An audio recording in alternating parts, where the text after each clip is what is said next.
we need to look at some word problems because when I was grading your quizzes, I noticed the word problems were giving us a lot of trouble. And there will definitely be word problems on the test next week. So let's look back to the most missed question on the quiz, number 15. The diving board on Mr. Finke's pool is 3 feet above the water level. Mr. Finke stepped off the diving board and sank until his feet touched the bottom of the pool, which is 12 feet deep.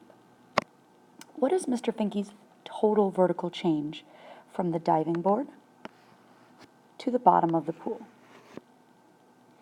Now, I saw a lot of you give me an answer of negative 9 feet because you were thinking, well, 3 is above ground, which is true, and 12 is below ground. So you made this a positive 3 and this a negative 3, and you got to your conclusion, negative 9. Now, this is when a picture really comes in handy because to me, I look at this and I see, well, we've got 3 feet here, and then I add an additional 12 feet. And for Mr. Finke to go all the way from the diving board to the bottom of the pool, he's traveling a total of 12 feet. 15 feet.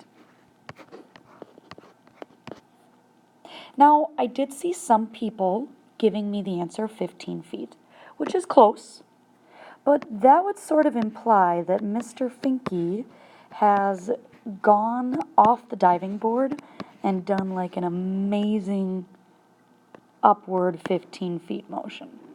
Now, I think Mr. Finke is pretty amazing, but I don't think that happened, right? Because it's saying he sank to the bottom. So if he's going from a higher spot and traveling downward, my answer has to have a negative in it because it's asking for the total vertical change. Let's look at another example. Miss Gessner is at the top floor of her house, which is 12 feet above the ground. She travels all the way down to her basement, which is 10 feet below the ground. What was her total vertical change? So here's this key phrase again, total vertical change. I know that I've got 10 feet up for the top level. She's going to travel down that amount, and then she's going to go all the way down to her basement, which is another 10 feet. So in my mind, I'm thinking, okay, got 12 here, I've got 10 here, so I'm going to take 12 plus 10, which is 22.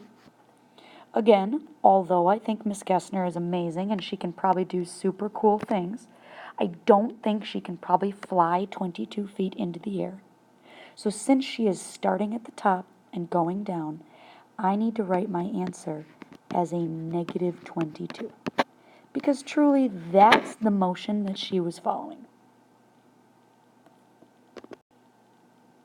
Now, we started this unit only looking at adding and subtracting word problems.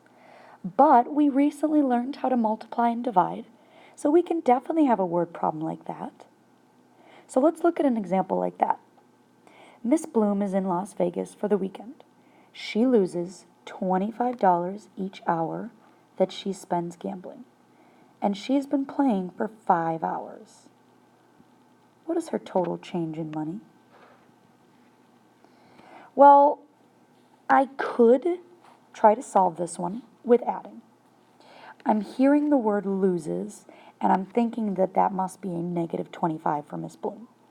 So I could take negative 25 plus a negative 25 plus a negative 25, and I could do that 5 times. But that's kind of a waste of my time because repeated addition like that is simply just multiplication. So let's try that out.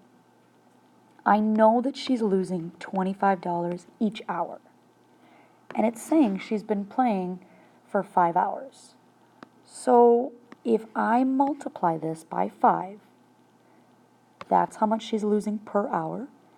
This is how many hours she's been playing. 25 times 5 is $125. If I've got one negative and the other integer is positive, my answer is going to be negative. Holy cannoli, Miss Bloom has lost $125. Walk away from the table, Miss Bloom. It's not worth it.